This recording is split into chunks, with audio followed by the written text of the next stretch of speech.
with Greg and Richard right here on Talking Red.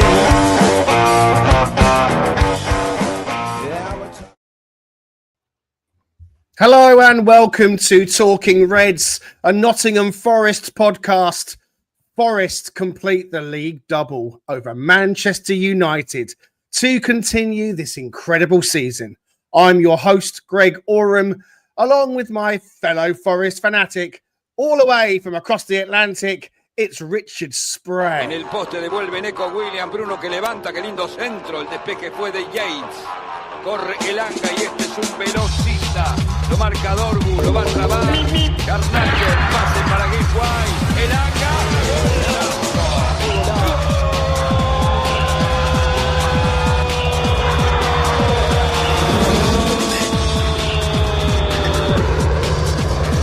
Yates has headed this away from the penalty area, and Elanga's chased after it and gets to it, and he's racing through the United half with Gibbs right to his left. Don't do it!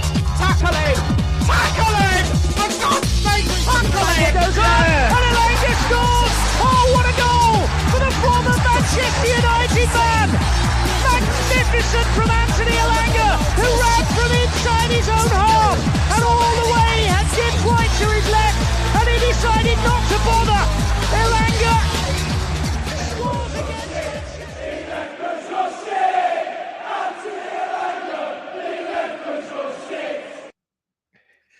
I've got to be honest with you. When I had that in my head all from last night, I thought, what am I going to do? And I started working on it this morning, and I finished it off, and I thought, you know what? I think that one might be the masterpiece. That's the word I was about to use. Masterpiece.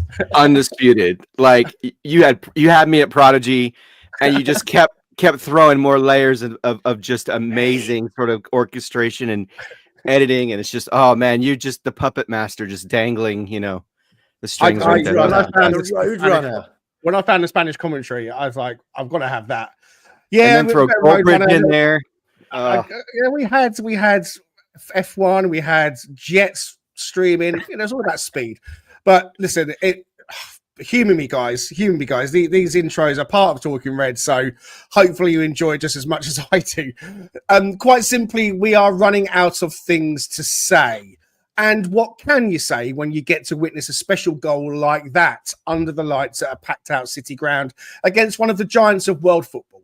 And not just the goal, the togetherness, the work ethic, the defensive masterclass again, the captain's performance, rattling more big names and living rent-free in the minds of yet another fan base, the crowd, the noise, the rebels. We're going to reflect on last night's wonderful result, of course, and that adds another layer of bricks to the wall between the Reds and the chasing pack. And we're going to provide our preview ahead of the trip to Aston Villa in the second half a bit later on. Lots to unpack. And with Richard and I, we have the OGs, the Force Ghost Raf, and the man with more data than R2-D2, the Statman, Danscape. Several fighters have broken off from the main group. Come with me. I'm the Statman! Red boys, this is Red Leader. Rendezvous at Mark 6.1. Red 2, flight point. Red 3 standing by. Switch all power to front. Deflector screen. Switch all power to front. Deflector screen. Watch for enemy fighters. They're coming in. 3 marks at 210. Spread 5, I'm going in. There's a lot of fire coming from the right side of that deflection tower. I'm on it. I'm going in. Cover me, Porkins. I'm right with you, Redneck. I'm on the leader. So check out the message to you. As a matter of fact, the Statman can do it so. Everything's the same, the Statman stutters. What you want to know, I'm going to tell you right now. The stutter in the Statman, same thing you don't understand. Where's the Statman? I'm the Statman. Thought it was time we had another Scat Wars. How are we doing, Danscape? Amazing, yeah. Amazing intro. Amazing night. Everything's just amazing at the minute, isn't it? It is amazing. How you feeling, Raf? I'm literally buzzing. Just slightly tainted from my main man Ola on crutches, but we'll get onto that. But I think that even that cannot detract from what happened last night. it was the acid test. Were we going to pass it? Is this real? Are we doing Champions League? The resounding answer is yes. Don't forget to get involved in the comments. We want to hear from you. Please drop anything into the chat and we'll try and give out the shout outs if we can.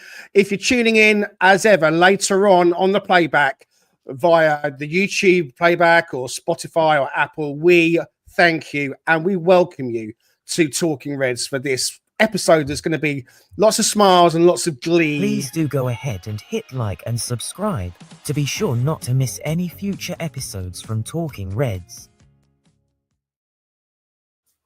Pushing the button takes a second. It really helps us out. Thank you very much. Okay, Richard, how you feeling, buddy? Just give us your general thoughts, man, if you can. Can you sum it up? Well, as you pointed out, there's very little words left at this point. My vocabulary is pretty limited anyway. I'm not the smartest bulb in the bunch, but I would say that ultimately I can't even fathom how we don't make Champions League, as Raf referenced to at this point, because I think we said we need about 12 points to really feel like we're ready. We're there, and we've already secured 3 of those. So now we're ratcheting that down to 9 at this stage. So just 3 more wins, and we can make it there. And it's just impossible to imagine. I mean, as Dan keeps saying, even if we for some reason didn't finish in the top 5, which I highly doubt at this point, it's still a massive, just leap forwards as a club in terms of where we were the last 2 seasons. I mean, it's just the more you process that and you kind of engage that thought, that idea, it just becomes impossible. It becomes impossible to think about going forward, because it's just the club just continues to surprise us with how well they can manage a moment as difficult as that match was last night. And I'm just so proud of those guys. They just, considering all the injuries and everything else, that's kind of the adversity that's there at this given moment. It's just incredible to see.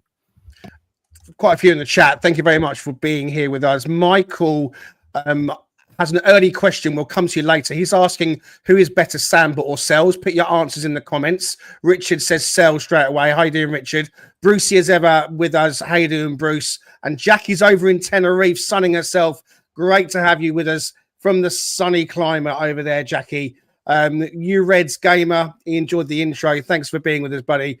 Nice to say a good morning as well to Tim Eason and Richard Ottaway. And Paul Morley is on the tarmac. He's going on holiday as well. It looks like his flight's been delayed. So it looks like he can tune in from the comfortable seat of his aircraft. Excellent. Wolfie says, afternoon, boys. Double win over United. Dan, where's the update in his crystal bottom? That will relate to the podcast league, which we will, of course, have updated from Danscape in due course. Dan, I mean, let's kind of switch our attention straight into it, because we've got loads to get through. Team came out, no Callum Hudson-Odoi, which immediately made people think, oh my God, is there another injury picked up? We quickly learned that he was missing for personal reasons. And so, say no more about that. He obviously couldn't play. We saw Danilo coming in to play what we looked like maybe on the left-hand side, although we know it's very interchangeable. I mean, no Chris Wood, of course, due to his injury, with Tyro now featuring. So when you start to see big name players like Wood missing out and no Hudson-Odoi, what's your instant reaction to that as a Forest fan? I think for this particular game, it was just a case of, like, we still had our regular back 5. So I was still thinking, look, Man United aren't brilliant in front of goal. So we can still get a clean sheet from this game. It just comes down to, have we got the quality with the players we've got in that front 4 or 5 to turn them over and get the goal or 2 that we need to win the game. So obviously Hudson-Odoi would probably, you assume, be quite a late change to the lineup. So Danilo's probably just been told on the day, something like that he's in the squad, and in the end it wasn't a great performance from him. He didn't really ever get into the game in any way. But the rest of them, you just know what they're like. You're not going to get a 50, a half-assed performance from them. You're going to get 100%. So it just comes down to, is there a moment of magic? And in that game, obviously, there was a moment of beyond magic with Ilanga's goal. Yeah, I mean, let's go to the match. The game kicks off, Raf, and before we even get to the Ilanga moment, Bruno had a shot on goal. He was a little bit outside the area, but there was still some space opening up in front of him. So I was thinking straight away, look, we need to try and make sure that we're not going to give too many chances away as easy as that, because on another day he puts that into the top corner. But a comfortable, easy save for Sells. But the goal did come within more or less 5 minutes. So let's have your view on that goal, Raf. And you know, I think there was one of us that predicted it might be Forest 1-0 win and Anthony Elanga to score, because that was me. And I got the 1-0. You got the 1-0. Yeah. But I was thinking Elanga against his old club, it kind of felt like it could be set up for something like that. Yeah. Again, I used that word. It was poetic, wasn't it? Yeah, totally poetic. It was just absolutely boils down what Forest are all about, really, to be honest. And we're actually defending set pieces other than the back stick from time to time, but that was at the front stick. And we defended it quite well. Good header out. Alertness from Elanga. Elanga's game in the last 6 games or so has just got better and better and better. He's defending superbly. And then he's got the nous to get in front of his player. And then I love his belief that is now there just to go, I've got this. And even when you're you're screaming as he's getting to that box and you're going, Morgan Gibbs-White is free. But actually, weirdly, I'd bank Elanga to score more than Morgan Gibbs-White in the box right now, like totally and utterly. And the fact that totally and utterly. If you look at finishing of what Elanga's got going on right now in the last 6 games.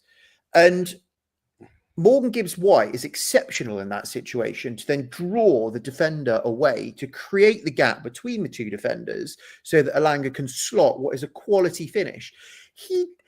85 meters in 9 seconds. And you think to the 100 meters that like the best sprinters in the world are sprinting like 9 point something seconds for 100 meters.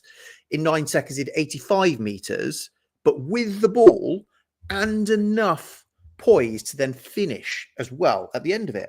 My mind is just blown at the level of skill and just of everything that was put on for that one goal. But again, it's lightning breaks. It's making the breaks count when we have the chance.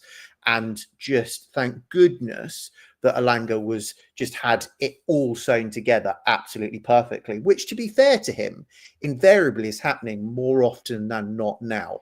And that end product that we were really, really hoping for at the beginning of the season is now showing its head more regularly than not. It's a carbon copy goal that we've seen many times, Richard, from Forest, where the ball is won in our own penalty box, whether it's coming from a corner, a dead ball, or from breaking down the opposition attack. This time, Yates gets the defensive header away, and Forest are on the break with Elanga. Now, he had a lot to do still. I mean, he's literally just outside his own penalty box. And so, you know, we can talk about the United defence at that point and whether they're maybe just a touch higher than they need to be, or maybe they're not. But with Elanga and only Gibbs-White in support, it comes down really to probably the power and the pace of Elanga and what he's done to get us up the pitch in those moments. And teams are struggling to live with Forest in those counter-attacking moments. And it kind of takes us back to Saturday when we were playing against Brighton. We didn't play with any wingers at all. When we were adopting a far different approach, when we looked to pack the midfield, we had more possession than we would normally have in that Brighton game, certainly in the first half. But we didn't really have that outlet. So I guess what I'm trying to get to, Richard, is are Forest becoming really over-reliant now on Elanga and Hudson-Odoi and that wing option? You know, we've seen what it can mean when Forest lose Wood. Obviously, there was no Hudson-Odoi last night. We still had that really speedy merchant in Elanga. What happens if we have a problem with him? I mean, I don't want to kind of cast too much of a negative angle on things, but are we becoming a little bit too one-dimensional?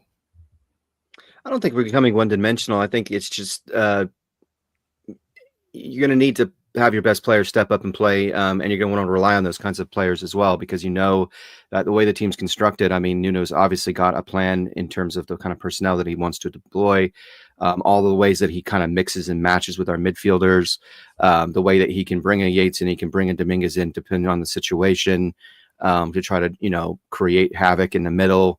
I mean, so there's, I don't know if it's complete reliance on, I mean, given the circumstances you just alluded to, I mean, you would have to. And I think the great thing is you're realizing that and the scary thing for opposition at this stage is that if Anthony Elanga can become a 10+ goal player, this team can succeed in Champions League, because that kind of, he's got sneaky physicality to him as well. I mean, granted, he threw Garnacho off of him like a rag doll, because Garnacho's not exactly the most powerful player, is he? But at the same time, I mean, he literally just like barely even, I think, motioned to him, and he just fell over. He just crumbled to the ground. But I don't know if it's a complete sole reliance on him, but I'm not entirely upset about that. Yes, we worry about injuries, but that's the case for any run the pitch, because every single player on that starting 11 is critical to what we do. Like I said, there can be some sort of interchanging here and there depending on the need, but I think that's not a bad thing, because we want those two players to step up. We want them to be providing goal scoring opportunities, goal creating actions, because that's what they're there for. And when you have that kind of elite trait and you're accompanying that with finishing, because as we've long said about him, if he can start to take the mental game up a notch, a few percent, start to be able to make, be more decisive, start to utilize his pace in a very intelligent way, it's going to be frightening for opposing fullbacks and defenders, because he's just so different than a lot of other players in the league. I just don't see a ton of players like him with the kind of dimension that he's starting to develop in his game, because that finishing on his non-favored foot now, I mean, that goal that he had against Ipswich, where he curled it around with his left foot, and then you got this goal. I mean, it's just remarkable to watch him evolve as a player. And so I'm not upset that we're somewhat codependent on him, but I get your point. We don't have a lot of depth behind him, and I'm sure that's going to be one of the number one things. And it now shows why Nuno was so fixated on that position leading into this last off season, because he knew, if something happened with Anthony and something happened with Callum, we were going to be very deficient. And so I agree with you, but I think we've got enough personnel everywhere else to try to somewhat supplement. But I'm glad we're seeing him being able to clinically finish, because that's what we needed with Wood not being here. Yeah, Nuno said in the preseason, he wanted more wingers, and he wanted a style of play, and we talked about Forest not having an identity. That clearly changed from the start of this season, with Nuno coming in and implementing his ideas. And what we've seen with Elanga has been absolutely transformational, because you think about us selling a player like Brennan Johnson to Spurs for nearly 50 million, and he's a club favourite, come through the academy, did so much for us in the promotion season and also in season one. Let's not forget Brennan Johnson did a lot for the club, with his goals, but he also received a lot of criticism, rightly or wrongly. But we sell him to help us out of the PSR situation. And I know that there was a muddle on the sell day and all that kind of stuff. We don't need to go over that. But when you then think about bringing a player like Anthony Elanga in, Danscape, who isn't getting the game time at Man United, and they are now crying about that, because they, have openly said he would walk into their team, and if Amarin had been in charge, they'd never let him go. But that's the way it's all turned out. But for us to get a player like Anthony Elanga, who, let's not forget, is younger than Brennan Johnson, and it's taken a few moments for him to really kind of get to where he is now. There was even talk, and I was one of those that said we should take the 50 million when Newcastle came with it in the start of the season, because I thought maybe I was blinded a bit by the worry of PSR and thinking, well, look, I don't want us to get into another points deduction situation again. And if we can turn £15 million sale into a purchase rather into a £50 million sale, then that seems good business. But I'm clearly being made to look stupid on that front, because he's now I don't have the stat to hand, but something like the leading play in the Premier League in 2025 when it comes to goal contributions, assists and goals and so on. So are we now seeing Anthony Elanga, the best of Anthony Elanga? And, should we be worried, Danscape, come the summer, that there's going to be more bids coming for him? We are seeing the absolute best of him in this run of games, aren't we? Like, he's been given more of a free role. I think he's embraced that, the trust he's been given to do more and to roam the pitch more and get involved in play more. I mean, there was points last night when he was playing almost like left, like left wing, left back. He was tracking all over because he's been given that trust to be our spare man, to just go and overload or cover where we need to exploit teams. And that's kind of what you need with a player like him who's just going to explode, is you want him to be where the danger is. And I just think, I mean, you touched on it there when you said, Brennan Johnson got criticism, Elanga got criticism early in the season as well.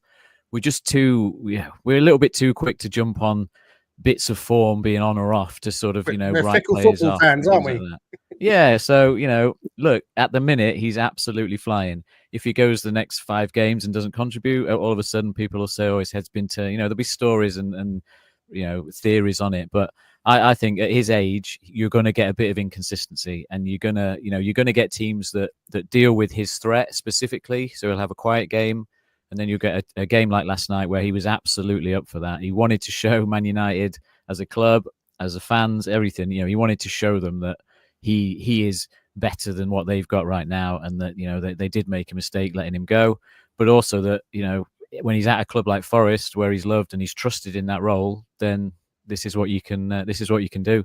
So yeah, just hope it continues, because we've needed him to step up because of what we touched on with the injuries and the changes in the lineup. So it's again, so many players have been key to us potentially achieving what we think we're going to achieve this season without taking it for granted. And this is just another period where he's now the main man. It's been Wood, it's been Sells.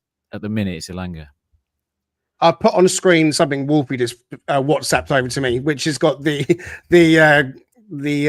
picture of Anthony Elanga next to Usain Bolt and the kind of times that Bolt's done the 100 in at 9.58 seconds. And, on the strength of last night, if Elanga was running in a flat foot race, that I think Sky are reporting something like 10.63 seconds, which is absurd, for someone who's not, I guess you'd say, a 100-meter specialist athlete. That is electric pace.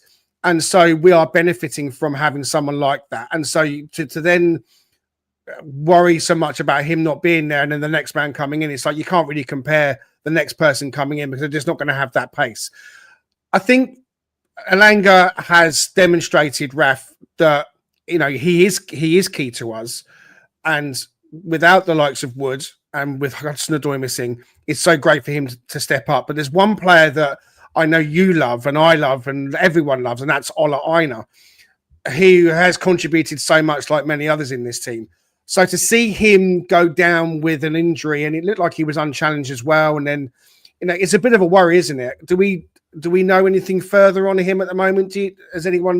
Have any of you heard anything? Because obviously it's early days yet, but I think he was on crutches, wasn't he? Yeah, on crutches with his calf strapped, and it's never a particularly good sign if a player goes down without the ball or another player anywhere near them. I kind of tweeted to Dr. Anna, can you tell us more if that kind of happens? And if you've got a strained calf, what does that mean? She's in Florida. She ain't doing anything. Dr. Anna's in Florida. She's sunning herself. But you hope the fact that it's a strain, but if it's anything muscular, they're not going to bounce back straight away. I hope he's going to be back for part of this season, and definitely for the semi-final at Wembley. Like, that's really key that he's back for then. Hopefully he is. The good news is, and you can see how well integrated Moreno has been with the squad. Comes the end of a game, he's had no part of it whatsoever. The players that have been playing force him to the front to do all of the cheers and everything else as well. And I think, other than a few overly keen diving into some challenges and nearly getting spun a few times, he actually equipped himself really well, especially given the fact that he wasn't expecting to come on and had to get himself into the game really, really quickly. So to have him, and that's the great thing, Nico, like Ola, can switch absolutely seamlessly between the two flanks, which is like a godsend to Nuno to have two players that can do that. So actually, Ola being out and the amount of minutes that he's played, like, it is ridiculous. There was I was expecting something to happen for him to get a knock at some point. So the only issue we've got, and we'll come on to when we do the preview section of it, is what does this mean for Villa if Moreno is not allowed to play? So we're going to have to problem solve that. But outside of the Villa game, we've got Nico, we've got Alex Moreno. I'm not overly worried if those two are playing. It's not a shocker that we're into, and it's probably the best or the least fall off in terms of depth if you move outside of our starting 11 to the next player that comes in. Yeah. I would say it's even better than Morato, I would say, in terms of the fall off of what we've got from what starts. So it is, my heart sank. You saw even afterwards, he was in good cheer, but I mean, Ola's always in good cheer in his videos of where he was. So I'm hoping it's not absolutely shocking and he knows that his season's over. I hope that's why he was still cheerful. I don't know. It's saddening, but it's not the end of the world. I think Ola's going to be cheerful no matter what, and it kind of covers anything that's going on. You know, he's always going to have that cheery face on him. I think that Nico's season has been magnificent, and so therefore that helps to lessen the impacts. He switches to the right, and Moreno, as you say, Raf, rightly so, he's a great player to bring in. So we are blessed that we've got that cover. But before we even get to the Aina injury then, Richard, I was getting a bit worried about these bloody Man United corners because there were some free headers at the front post that Man United were winning consistently. And Dallo had one that looped onto the bar. Casemiro was getting his head as well. I mean, we've had issues in the past, last season, of course, with conceding from set pieces. We were brilliant for the first 18, 19 games, and then one or two started to creep in where we're conceding. We go zonal marking and don't seem to kind of move away from that. Will we let off a little bit last night? Were we lucky not to concede? I think so for two reasons. One, I think what led to those corners as well is just how much they carved us up in the middle of the park. I mean, they were getting a lot of space. There was a lot of channels to run. There was a lot of space to pass the ball. It was a little bit disconcerting because it kind of felt like they were destined to score. And so that Dallo moment sort of, it was a heart and mouth sort of situation. And I'm not quite sure. I mean, haven't spent a ton of time analyzing kind of like each individual moment where we either gave up a goal or we could have potentially conceded a goal. Maybe it hit the bar like Dallo. It just seems as though we've gotten a little bit lax, but you've got the right mind and the right mouth, I guess, voice in that area in Milenkovic, as well as what obviously Nuno's going to do on the training ground, because I'm sure they're going to get back to that, looking at that more closely if they haven't already.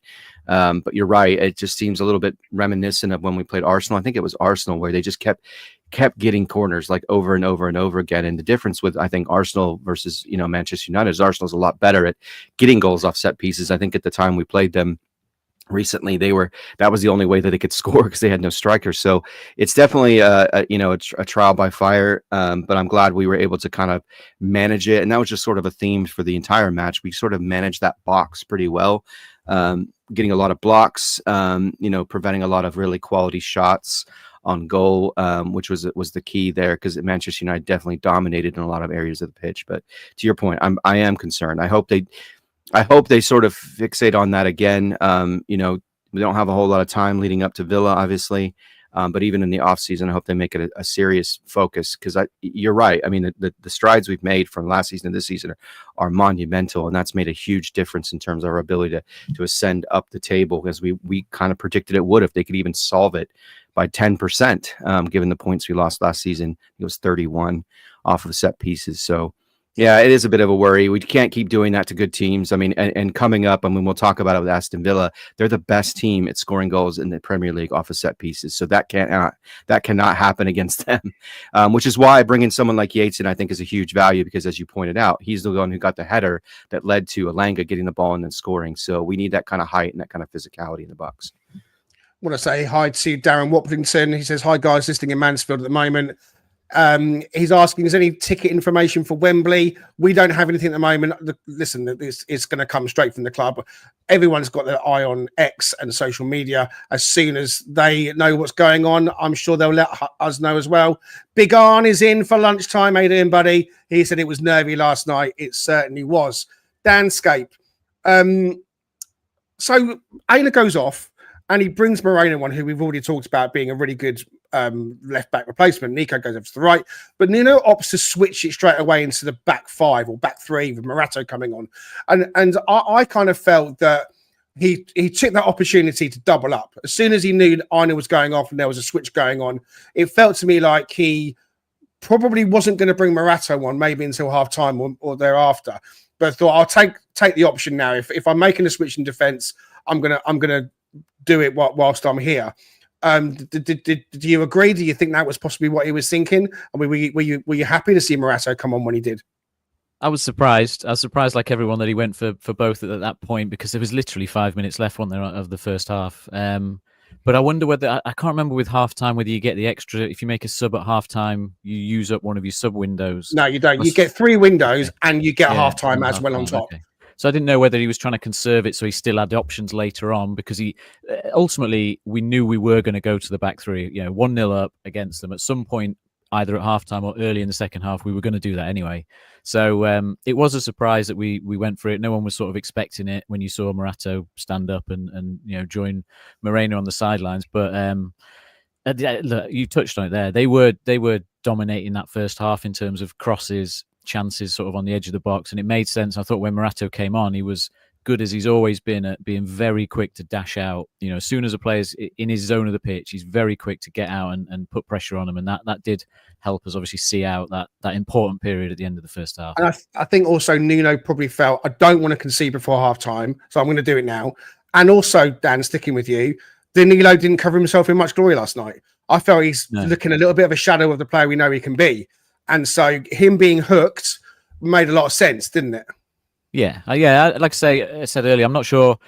I think he would have been thrown into that quite late. Probably didn't fully understand what job he was being asked to do there. He looked lost, but he did also look a bit leggy quite early on, chasing back, tracking back. He looked like he was struggling for a bit of the energy that he used to have to just bomb up and down the pitch, which is natural. But it's not a good sign, and I probably wouldn't be looking to start him as I have in the past, thinking, let's get the Danilo back that we know. It's a little bit more worrying of like, okay, he is going to take a while to get back. We are going to be previewing the Villa game, and we are going to try and keep this to the hour or just a bit of extra time as well. So we don't have time to kind of go blow by blow. Everyone's seen the game. Everyone's seen what happened. We don't need to kind of go through every moment and talk about it in intricate detail. But Raf, just to kind of round off the game, the second half, I thought we looked pretty good for the first 25 minutes. We had more possession, and so I was looking at Taiwo Awoniyi. So I want your thoughts on him, because I know he's getting a bit of flack, but I'm not going to give him too much. He's still coming back. He's still playing more minutes in a short space of time than what he's played all season. And he's holding the ball up in moments, I thought, quite well, especially for Gibbs White when he had a chance in the second half. There were moments that weren't as great. So he's not 6 out of 10, 7 out of 10 at best. But I'm not going to start going studs up on Taiwo Awoniyi. I want to know what you think about him. And of course, also just to round things off, Weary Legs got us over the finish line. Murillo blocking on the line. Seeing Sosa and Sangare coming on. Just give us your second half sum up, Raf. All right, so very quickly, I don't understand. There's certain very prominent accounts on X that are absolutely hammering Taiwo. I don't agree with them. I think he's got better and better as he's got, unsurprisingly, got more and more minutes underneath his belt. He has got his pace back. He can keep up with Elanga on those breaks. If you think back to prime Taiwo on that breaks, and he was keeping up with Elanga back in those days, he's got it again. He did it yesterday of going stride for stride, outpacing all of the Man United players. His touch is as good as Wood's in keeping the ball when he's surrounded by about 3 players. And it was when we think he's knackered, 76th minute, that was the bring down, 2 defenders near him, and then perfect slot through to Morgan Gibbs White, of which, Morgan did well. He was crowded out as well. He crowded out, basically. Yeah. So at that, I really don't know what people are expecting from T, having been out for so long, but we're seeing him incrementally get better and better and better. And I have no qualms with starting him whatsoever. And I know I'm at odds with everyone else. Sangare was a small window to be able to do what he did. And we're still to see if he's stretched and running around, how it went. But the crispness of passing, one-time passing, vision, there was that lovely looping ball to release Nico as well. That was PSV Sangare that was there. And he looked different for some reason when he came on. The energy was higher. Everything about him seemed to be a lot more engaged. So I'm actually really enthused with that. Sosa, do you know what? I just don't know what's going on with him. He wasn't even on benches. Suddenly he's on the bench, but Jota is. But then he gets selected over Jota to come on. He could have done slightly better with some of the things that happened, but I think he was probably trying to impress so much in such a short period of time because he's his first chance in as long as I know. He probably overcooked it. But in summary, Murillo saves the day again off the line. If there was any residual mental thing about his Brazilian debut, that has been flushed out of his system well and truly. He's fully backed. He's fully dialed in. No problems whatsoever. I will say, though, that I struggled to watch and I was pacing around the room for the last 8 minutes or so. It didn't feel the same level of comfort that we have had in the past. And that's just a feeling in my bones. It got nervy, it got edgy. I mean, they chucked Harry Maguire slabhead up top, and you know what's coming. And of course, it was that last second minute where Dominguez, I thought, could have got ahead, and he didn't, and it dropped to Maguire, and he scuffed it over towards the line, and then there was Murillo, Richard, to mop things up. We're going to leave this game, but not before I go to my co-host and compadre to talk about one particular person who has rattled the fan base of Man United. He has another Galactico in his back pocket. He has the head of this player on his wall like a deer with antlers. He's collecting them. He's got Enzo Fernandez. He's got McAllister. He's got Casemiro now. Ryan Yates, the shithouse of all shithousery. What can we say about the skipper's performance? I mean, this was a great leading by example moment from Ryan Yates, wasn't it, Richard? It was. I mean, it was the epoch of what Ryan Yates does, right? I mean, this is the pinnacle of how he absolutely commands and dominates the psychological warfare. It's kind of like a superhero, and I'm not the most adept at understanding superheroes, but it's like when superheroes they try to get, like, someone shoots energy at them, they just absorb it and it makes them stronger. It's like everything that someone says to this guy just makes him play that much better. It's like you're not quite grasping it. The more you get pissed off, the more that you respond, such as this, i.e. this image, the more he continues to get better at it. I mean, it's such a unique skill. And I think it was Raf who was talking about it in our WhatsApp group last night about that interview. And I watched that with Martin O'Neill, and how beautiful was that? I don't know how much he truly loves Martin O'Neill. He certainly gives him credit for giving him an opportunity to play in the Garibaldi Red, which he did. But it's just incredible how well he knows how to, that perfect second to go down upon contact, that perfect moment to add a little bit of physical sort of play and engagement with a player to get them across that sort of threshold of being irritated and angry to where it kind of throws them off for a few minutes. Because if you get that kind of adeptness thrown in there along with physical ability, I mean, he's not completely inept, right? We know how he's a good footballer. He's not a elite footballer, but he's a good footballer and he does the job well. But yeah, that is such an incredibly appreciated skill, I think, in terms of how he manages the minds of others, and then as you pointed out, gets everybody sort of situated and positioned again, and gets people playing up to the level they need to play, and sort of that, doesn't bark at people, but he gets in their ear a little bit and gets them, kind of refocused and recentered. And so he does so many things well, and just being a top guy on top of all of that, just in terms of who he is, both on and off the pitch as a person. Did they show on the TV coverage after you touched on his physical abilities when he chased Garnacho back all the way and made that incredible block tackle? Oh, yes, that's right. Yes, that absolutely. Was the third incredible. Amazing bit of the night. There's like Elanga's goal, that tackle, and the Murillo clearance. And it was critical. He was cheering that like it was a goal. And that was one of the best moments of the night. Yeah, I think Raph chimed in on the group and said, "Ryan Yates, you hero," like that, and that's exactly a perfect way to describe that moment for sure. The thing that I think, and we're gonna have to get moving on, guys. But one more thing I'll say on Ryan Yates is the job he does and the way that he plays and the importance that he has and the impact he has. If that was a player from the continent, let's say, or from Brazil doing that, and he wasn't Ryan Yates, then I just feel like the respect level and the adoration on that player would just be on a different level to what it is because it's Ryan Yates. It kind of almost feels like, oh, it's just Ryan Yates, just the lad from Lincoln. He came for the academy and all that kind of stuff. I kind of feel like, he's just, we've said it time and time again, he goes through ceilings and ceilings and ceilings.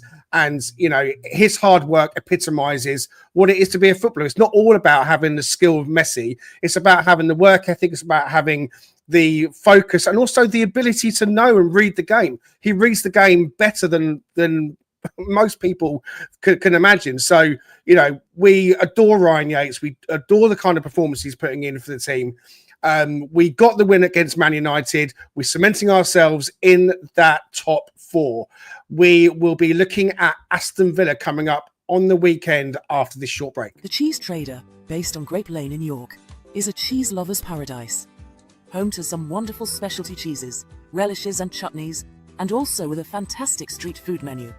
Try their loaded fries or posh cheese on toast. It'll be the best you've ever had. Owned by Forest fan Stu Freestone, the Cheese Trader proudly sponsors Talking Reds. Quote Talking Reds every time to get 10% off your order. The Cheese Trader and Talking Reds, the perfect cheesy mix. Oh, it's lunchtime, so if you fancy a bit of cheese on toast, the Cheese Trader and his cheese could be just the treat for you. All right, Richard, we're talking about Aston Villa. We're going to spend a bit of time just thinking about the team that we might put out. We know that there's going to be no Alex Moreno. Obviously, it's his parent club. He can't play. So, Rich, we're expecting Toffolo to come in. We're going to go straight to putting the foot mob up on the screen and spend a little bit of time looking at likely options. So, this is the team that finished or started last night, which, of course, had Nico and Aina in the fullback position. So, I'm going to slide Nico over to the right back, and I'm going to put Toffolo in at left back as we expect him to come in. Now, one thing that's really important to remember is the likes of Yates played the full 120 minutes at Brighton. He played all of last night, as did one or two others as well, the centre backs. So legs creeping in, and that might be again why Aina's gone down with an injury. Could be something muscular. So is there a case here, Rich, where we're thinking we'd go to Villa, grab a point if we can, and get the hell out of there? I would say yes. I think you go back to a back 3 in this scenario because of the situation with the personnel, but I would also say in terms of the quality of their midfield, they've got brilliant footballers in the middle of the pitch. And so we've got they've obviously got Watkins as well, but I would suggest, with McGinn, you've got Tielemans, you've got Morgan Rogers playing that 10, you've got to be able to pack that midfield because if, you saw the way Manchester United opened us up a little bit in the middle of the pitch yesterday. We don't want that to happen because we know that's been an Achilles heel in the past when we've played other teams those teams in the top 10 of the Premier League, like in Arsenal, Manchester City. They were really doing a number on us in the midfield space earlier in the season. So yeah, I would go back. Yes, I would say Sorry, I'm just taking a second to process what you got up here. I've gone with the back 5. So Toffolo Williams in a back 5 with Triple M, and then a Christmas tree shape for those not seeing it. Gibbs, White, Yates, Anderson, and then Alanga and Awoniyi. Obviously, that's going to be interchangeable between being a back 3 at times and putting in the midfield. Yeah, I might move Anderson over. Yeah, I might move Anderson over to the left, move Yates over to the right, and put Gibbs White in the middle. Because, there's going to be a lot of freedom to roam, I think, to a degree. We know Anderson can kind of shift towards the left wing a little bit. So, there's an opportunity, I think, to see this sort of be a fluid scenario. But that's the kind of personnel I think we would go with. We've got Awoniyi in that sort of 9 position. You got Alanga to his right. You've got Anderson, Gibbs White, Yates across the middle, Toffolo, Murillo, Milenkovic, Murado, and Williams. I think you've got enough quality on the pitch to be dangerous, but you've also got enough coverage to kind of manage the middle of that park. And I just the way Yates is playing right now, I would love to see him be able to stay in the middle of the park. I mean, you have the luxury of having Dominguez being able to come off a relatively informed player, come off the bench as well. So you got a little bit of depth to add there. As you pointed out, like Danilo just did not want to engage a tackle last night. I mean, I get what Dan was saying. I agree with that in terms of just not having quite the fitness level and being a bit leggy, but it was also the mental side of it, just not wanting to actually, you know, approach an opposing player and tackle him and disrupt him in any way. And that's a bit of a worry. So I think you're going to have to put him on the bench for a bit, maybe even the remainder of the season, and bring him in as spot starts. But I would say this is the lineup I would go with. Yeah, I mean, Bruce makes the comment that maybe Dominguez comes in over Yates, and that's been the conundrum. Not so much a conundrum, that's been the question. You know, Yates and Dominguez can be interchangeable. Yates has played all those minutes Danscape, so it could be that Dominguez comes in. Of course, we may hopefully have Hudson-Odoi back, Dan. So does he come into the team? You know, do we see the back five, back three in Euros? So I think maybe you were thinking about something different. I was thinking different, yeah. So if you don't want to spend time shuffling them all back round again, then skip me for now. It's come to the end, but no, it's fine. We'll go to you. I'm thinking that we try and replicate as much as we can what we did to them at the City ground, because this kind of game will be very different to the Man United game. I think we've got better results against Villa with the back four. The game is totally going to be played in the midfield. So my problem with the back three is that you're taking that midfielder out and you're kind of putting the extra body in the box, but you don't really need it in the box. Villa aren't a team that are particularly good at crossing. They haven't really got a dominant striker in that way in the air. So personally, I think you sort of, if you really just want a point, then yes, a back three, back five, that's how I'd go. But I think if you go in there with some plan to hit them on the break, try and upset them, then you've got to win that midfield battle. What we did against Villa at home is we had Dominguez on the right, so I'd probably try that again. But then we had three centre midfielders on the pitch effectively. So then you are asking either Yates to play another 90 or 60, 70 minutes, or you're asking Sangare to come in, or you're asking Danilo to come in and have another go. So it's still, it's 4-2-3-1, but it's Dominguez plays, for me, Dominguez plays as that extra midfielder who can come into the centre if we need to, can do a job on McGinn or whoever's playing on that side, but he can also offer a bit of an outlet on the right. And then once the game, hopefully we get so far into the game like we did at home that you can then bring on whoever of Elanga or Hudson-Odoi that you decide to rest. Obviously, we don't know with Hudson-Odoi if he's back. You don't know, whether Elanga could do with playing just like 45 minutes in this one instead of the full 90.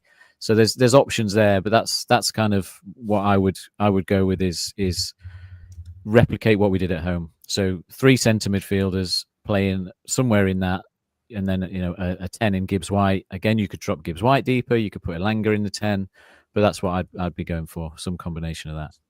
So we've got Toffolo and Nico in the fullback positions with a back two centre backs, that is, of Murillo Milenkovic. Of course, it's a fluid 4-2-3-1. So you're thinking Dominguez, Yates, and Anderson. They're kind of slide in and out of a 4-3-3 to 4-2-3-1. Gibbs White and Elanga or a Hudson-Odoi, and of course, Awoniyi as the focal point. So you're not just content to go to Villa for a point, then, Dan. You want to see him go for all three.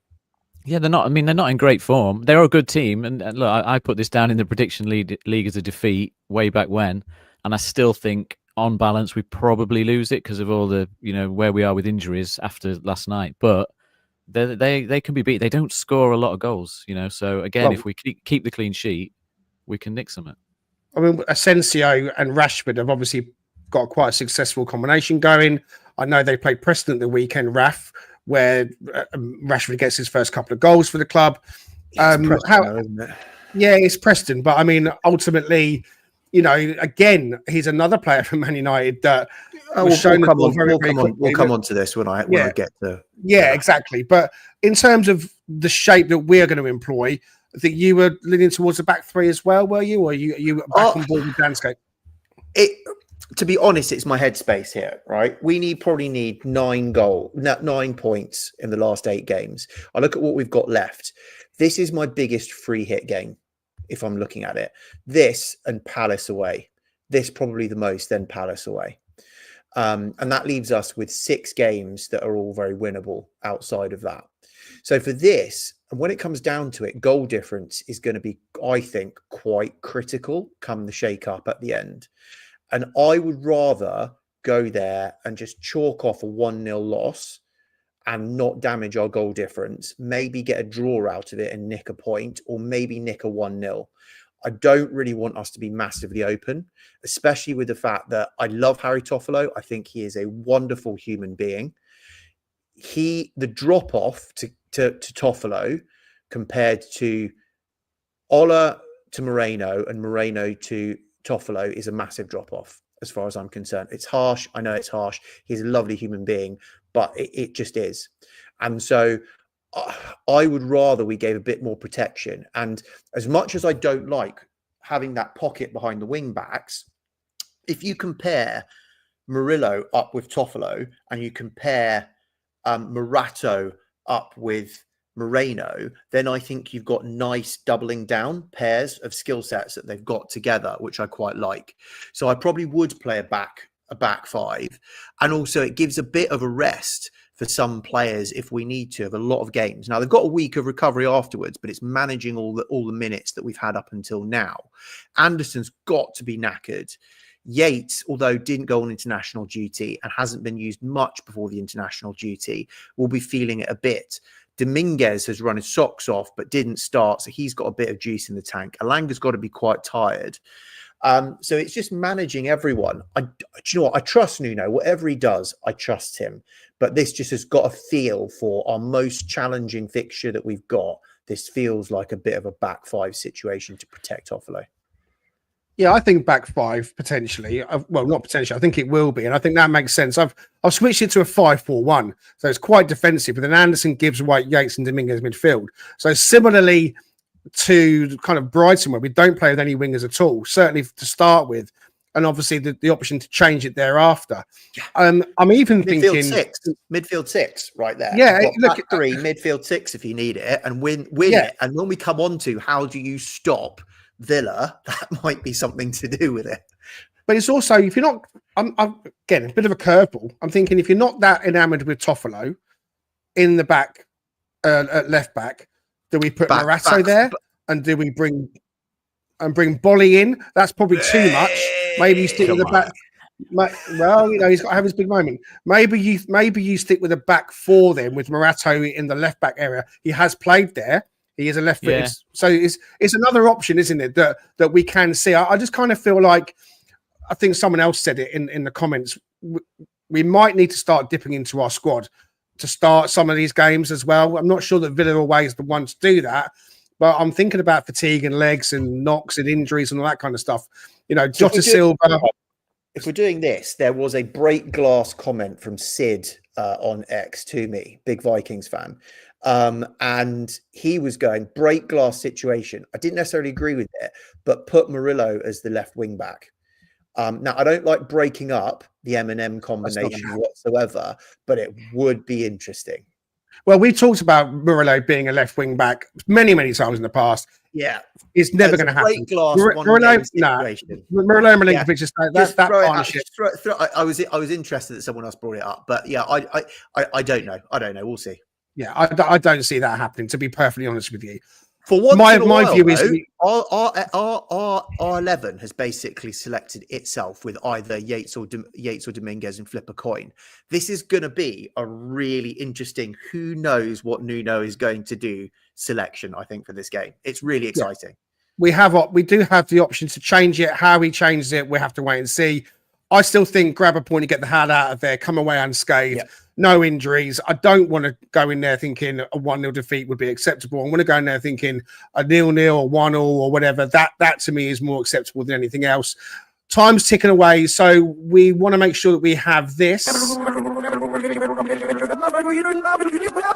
I'm a Statman. Fazendo som, Pedrinha Moraes fazendo som, e Pedrinha Moraes fazendo som.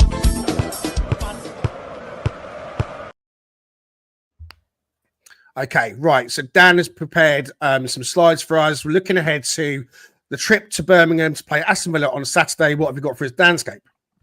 Yeah, so all the slides are just form tables, basically, for a couple of different stats over the last 8 games. And you can see Forest will be highlighted green on all of them, and Villa will be highlighted blue. So form table on the left. Just looking at that, this is all these are from before last night's game, and obviously before any games tonight. So it's form before this round.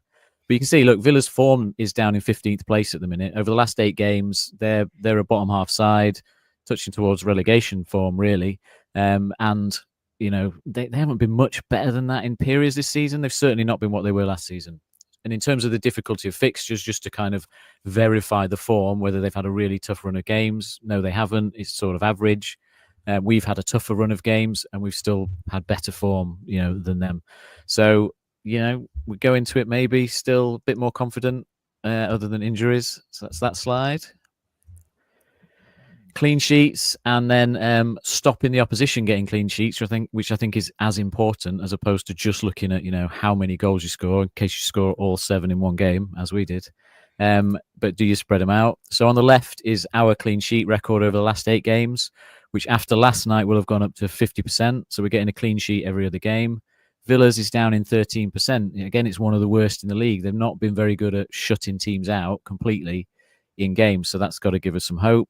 In terms of how often they score, what they are good at is making sure they score a goal a game. They don't score a lot of goals, but, you know, again, they've only gone for 12% of their games without scoring at least one.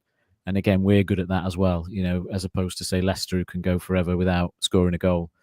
So yeah, we're evenly matched there. You could easily see it being that both teams will get a goal, but we've got better chance of getting a clean sheet. So that's that one.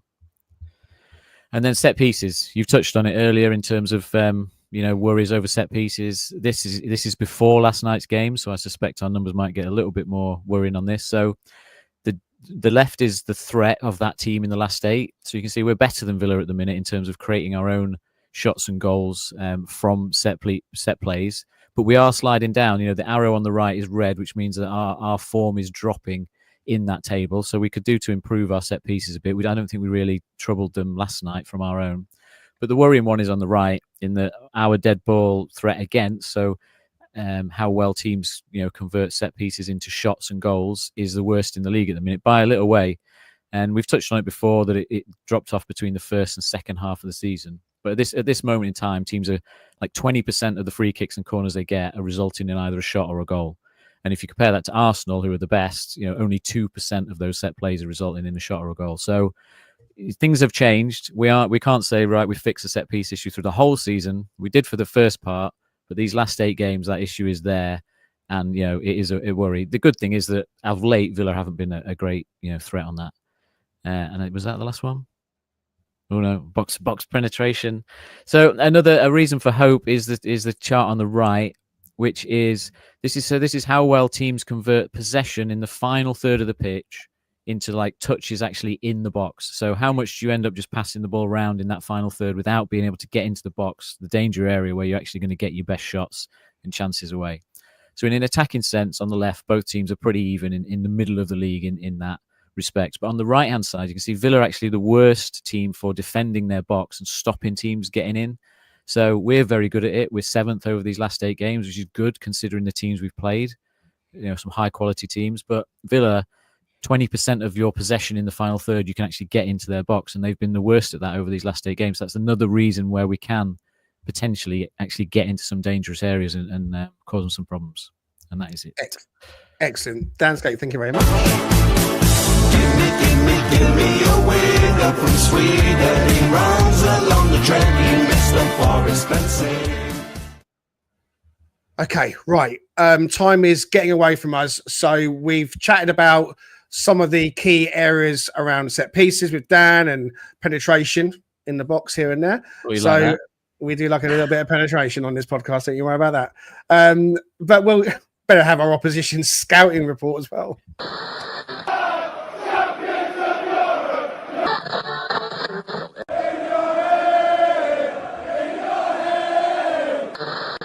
Send them back to East London. We send them back.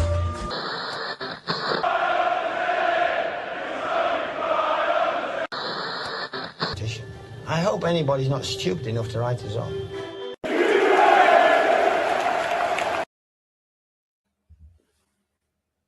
So over to you, Raf. You're going to give us your scouting report. We've got keeping an eye on the time as well. So over to you. Yeah, I'll try and go as quickly as possible. So it looks like, well, basically, Villa have now got a fairly clean bill of health. They've actually got a healthier squad than we do. The only people that are out, Leon Bailey, who really isn't looking like he's going to come back into play, which is quite a good thing because he's absolutely awesome. And Barkley's 50-50, but I don't think Barkley being fit will impact their starting 11. As such, they're now really adopting our formation on a more regular basis. So I expect them to probably play their 4-2-3-1, which they have played in both their Club Brugge games and at Brentford the last 3 games. You're going to have Martinez now. He's fit. He'll be back in goal. Love him or hate him, think he's great or not, but he'll be in their goal. Then you're going to have Konsa and Tyrone Mings. Mings is now back fit and playing. And so they will probably be their centre-back partnership. Then you're going to have, I reckon, Matty Cash and either Maatsen or Luca Digne. I reckon Digne, now that he's fit and back, will probably play on the left. You'll probably have Matty Cash on the right. Both of them. Maatsen will be a more attacking option to have than Digne. He gets forward more, but Cash offers that threat down their right, down our left. And especially if you've got Toffolo on that left-hand side, that is something to watch out about with them trying to overload that side with Cash. In the midfield, it's interesting. Asensio hasn't actually been playing the last couple of games, but he's now fit and ready to come back in. So actually, what I think will happen is that they'll have a midfield 2 of Tielemans and McGinn, and they are very useful. So we need to shut down them. Tielemans, I talk a lot about shutting down the engine, right? If you shut down the engine in midfield, it actually cuts off the productive killer balls to the front men that really cause issue. So if we can cut Tielemans off, and McGinn's a bit of an operator as well now if he's in midfield, cut those 2 off. So the whole midfield 3 or 4 might work for us really well that we've seen to just stifle it down. That'll work well. You're probably looking at Rodgers down the right. You're looking then at Asensio through the middle and Rashford on the left-hand side, with Ollie Watkins going to be, I would imagine, be their striker. Is the only real striking option they've got. And he's now fit. That front 4 is dangerous, but they're not on form, right? Rodgers, there's aura of awesomeness around Rodgers. He has 1 goal and no assists in the last 9 Premier League games. Tielemans out of midfield has one goal and in the last 8 games. Rashford has 3 assists in the last 9 games, no goals. Again, these are Premier League games, but that was against a woeful Chelsea side too, and 1 against Ipswich. McGinn's had no productivity in 9 games. Asensio's got 2 in 5, and again, that was in that woeful Chelsea game. Watkins has got 3 goals, 2 assists in the last game. Shut Watkins down, shut Tielemans down, and actually, I think, although it's quite a scary set of 3 that are behind Watkins, it will stifle them. And a job does need to be done on Asensio, to be honest. But Rashford and Rodgers, I don't have as much fear as possibly what they would be at their total peaks. And I don't think Rashford is at his peak that a lot of people think that he is. When we look at how good they are very quickly, SofaScore, I always go about 7+ over the whole season. They only have Tielemans and Rashford that are 7 or above. Asensio doesn't have enough games, but he probably would be 7+. We have 9 players that are 7+, right, in our starting 11. So we are better than them consistently over the whole season. And we've seen from Danscape, they're not on form. We've seen from my productivity of goal involvements, they're not necessarily on form. Tielemans is the one that drifts to the left. We are going to see McGinn probably drift to the right. That's how they'll set up. Shut that engine down. What I would say, though, is the last piece to keep this quick is they have got PSG next Wednesday. And as much as they will be focusing 1 game at a time at what is coming here, their minds will be on PSG to a certain degree. I don't think they'll rest anyone. Possibly they might, seeing that is maybe potentially the bigger game, but to get Champions League again and not have to win the Champions League has got to be high on their priority list as well. So I don't know if they'll rest anyone, but I do think they'll have one eye on PSG. But again, we've talked about their set. They are brilliant at set pieces attacking. We really need to switch on. That for me is my primary concern of the way that they play. But they're pretty much fully fit. They are at home. It's going to be a massive task. Luckily, they're not all really on banging form. Excellent. As ever, thank you. He hits the derby. Where's Garibaldi? Oh, Nicola, Nicola, Nicola, la, la. You won't get past that. Big sad bastard. Nicola, Malek.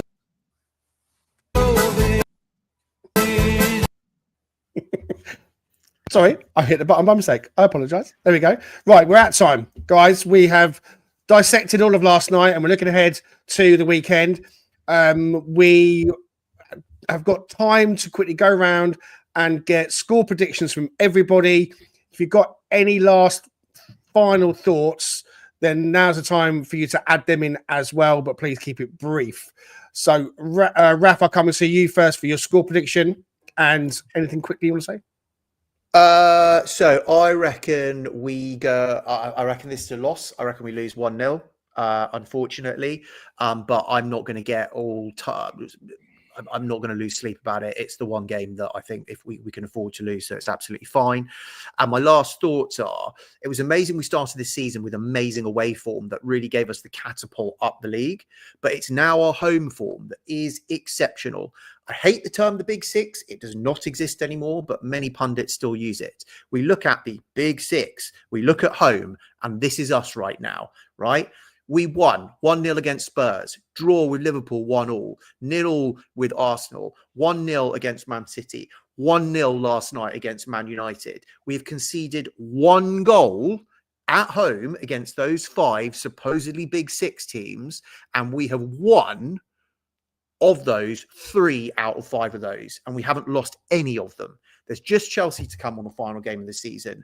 The City ground is now back a fortress, and that is the form against the top half of the table.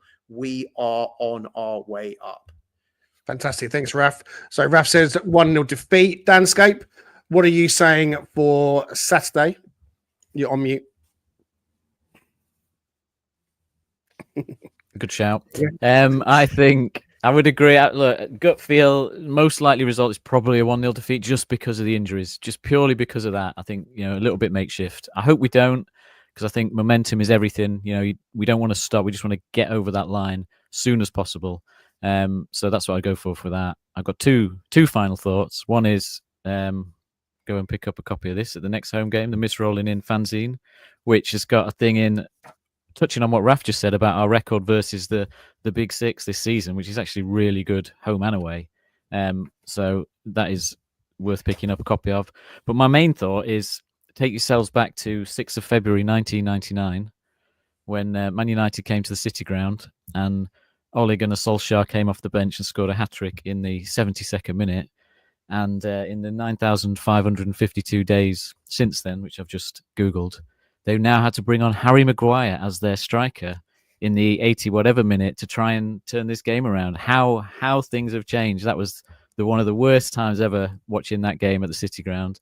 And we're back and we've turned it round and they're resorting to Harry Maguire as their emergency striker. Love it. Fantastic. So you're calling a possible 1-0 defeat as well for Forest? Richard Spray, have we got anything more hopeful from you? Losses are going to happen. It's the Premier League, as we know. But you know what? This is Nottingham Forest, and this is the Forest of 2024-2025 season. And we're going to win 1-0. We grind it out. It's a gritty, gutty win. Even with the injuries, we find a way to dig deep. I mean, that's just the way it operates. And I think Yates is a huge part of that again. So I predict a 1-0 defeat. My final thought is actually about my host. I'm going to call him my host, not just my co-host, because he is the host. It's been about a year since I reached out to Greg, and all of this stuff has occurred with Talking Reds. And let me tell you, I never envisioned that guy becoming my best friend, who I rely on for everything in so many ways. Like he says, like we talk like every day. Probably more than we talk to our own families, unfortunately. But I just love and appreciate this man greatly. You guys have no idea. He's not only the maestro of intros, he's also a maestro of supporting, loving, being there when you need him, when you need someone. And so bless you, my friend. I just wanted to shout out Greg because he doesn't get a lot of praise on who he is as a person. He gets a lot of praise on all the wonderful things he does for this podcast and the amazing things we've been able to experience, I think, as fans of this club. Since this started, we've got a long way to go to reach the heights that we want to, but in terms of engagement, but I just really appreciate him enormously. So bless you, my brother. I appreciate you. That was really nice of you. I wasn't expecting that. And I wish I had a nice quirky sound effect just to kind of throw in there, just to kind of balance things out a little bit. No, I appreciate you too. Yeah, it was about a year ago, and look where we are now. But it's also a good opportunity to say thank you very much to all people watching and tuning in, because we said time and time again it might just be one man and his dog, but we've managed to bring so many fantastic people on to join us as contributors. Dan and Raf, obviously, as well as Paul Morley, as well as Scott from Australia, as well as Bruce and Andrew and Ross over in the States. And I'm probably forgetting everybody. I can't name drop everybody. But there's loads of guests that we've had on, and it's been an absolute joy. We are going to have an episode tomorrow, and I'm glad and pleased to announce that we're going to do the one with Matt Ford. So Matt Ford is coming on tomorrow. We're going to do our special one with the lightning round, the name that grandmother and everything. So we're really looking forward to having Matt Ford coming on. And then I can also announce that next week we're going to do another The One With, and we are thrilled to have the Garibaldi Bard. Yes. The Garibaldi Bard is coming on to Talking Reds. And so we'll be able to chat with him about the songs and about everything. So 2 huge One With guests coming up. My prediction for Saturday is that it's either going to be a 0-0 draw or a 1-1 draw. I can't decide which. I'm even more leaning towards a 0-0 draw. I think it's going to be that. I'll take it now. Thanks to everyone in the comments. My dad's with us. Hey, Dad. He says 2-1 win to Forest. Of course. Tricky Fred says he thinks it'll be 1-0. And Jackie, bless her, she's tearing up after that, Richard. And Pat's going to take a draw as well. All right. We could go on and on and on, but we don't want to bore you. Thank you so much for tuning in. We are thrilled with another 3 points. The Speedy Gonzalez that is Anthony Elanga showed that he is probably the quickest player in the Premier League. And on Saturday, it might not be about pace. It might just be about being compact, being defensive, and being that team unit that this group of players have so magnificently become this season. Nuno masterclasses have been frequent. Let's have another one on Saturday. Come on, you Reds.